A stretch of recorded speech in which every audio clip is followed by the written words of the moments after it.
শোনাও না। আমি গান গাইতে পারি না, কিন্তু কবিতা আবৃত্তি করতে পারি।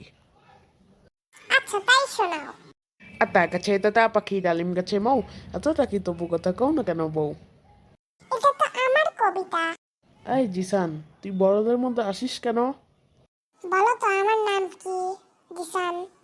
তোমার নাম রাইয়ান। এবার বলো আমার নাম কি? তোমার নাম আহমেদ। আহমেদ, রাইয়ান, জিসান, এখানে কি হচ্ছে?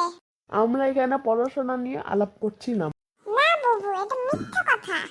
আমরা কবিতা আবৃত্তি করছিলাম। তোমরা সবসময় সত্য কথা বলবা। বুবু, রাসেল আমরা পেট্রোনি মিথ্যা খাবা। কথা বলি না। আমি রাইয়ানের পড়াশোনা খোঁজ করতে আসছিলাম, কিন্তু রাইয়ান আমাকে গান গাইতে বলল, তাই আমি তাকে কবিতা শুনিয়ে দিলাম। দাদা এসেছে, ইয়ে! এই তোমরা কি নামাজ কালাম পড়েছো? হ্যাঁ, আমরা নামাজ পড়েই তো এলাম। আচ্ছা ঠিক আছে, তাহলে এখন সব ঘুমাতে যাও। আচ্ছা দাদা ভাই।